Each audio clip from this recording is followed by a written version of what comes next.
此前中央一台有个栏目叫大风车，专门播放很多经典的国产动画。小时候由于有线电视和卫星锅还没有普及，家里的天线大头电视只能搜索到中央一台，而这个大风车就成了我看动画片的唯一渠道。每天下午放学就赶紧跑回家，只为了能在节目播出时间看会儿动画片。这次来复盘一下6部我印象比较深的动画，以下排名不分先后。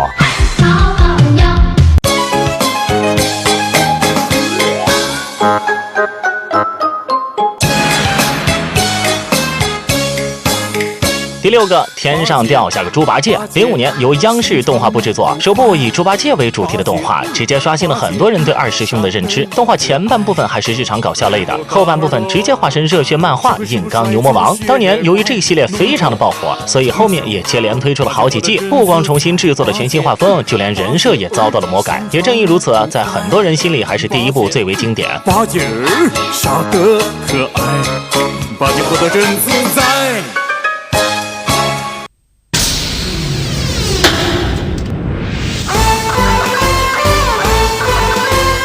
第5个，围棋少年，同样是05年由央视制作并出品的励志动画，而且这也是我唯一觉得很神奇的一部动画。因为我们小时候并不懂围棋，可剧情就是能让人看得津津有味。以前上学时还会和小伙伴争论红衣江流儿和白衣江流儿哪个更好看，那时候还没有神之一手，围棋少年也还不是一个梗，所以很多同学都希望长大了能学会围棋，然后和江流儿一样去对抗外国人。围棋少年立志向前，文凭论高中，气水天地转。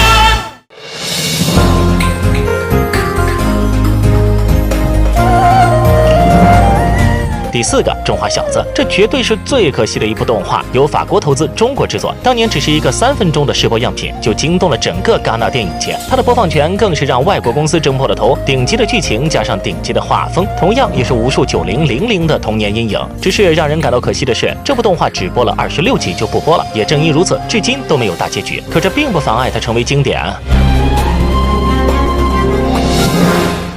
男儿有胆气，仗剑走天涯。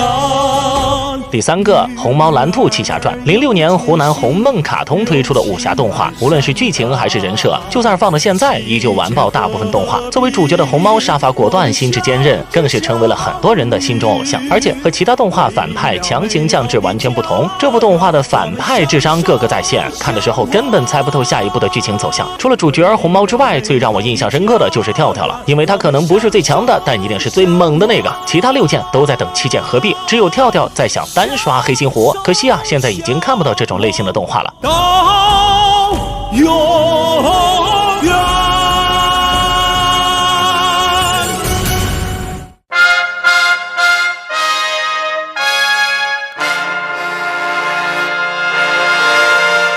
第2个，哪吒传奇。03年央视动画部制作的神话题材动画，这个哪吒造型影响了很多90、00后，且剧情里对人设也略微做了改动，让很多人看到了李靖的另一面。主题曲更是由孙楠来演唱，音乐旋律出来的那刻，直接梦回当年放学回家看动画片的日子。两眼是照妖镜，双腿是追风马，乾坤圈伴着他。值得一提的是，就是因为看了这部《哪吒传奇》，让我误以为哪吒的宠物就是小猪熊，以至于看到其他版本的哪吒没有小猪熊时，总会让我感到不适应。第1个，《西游记》。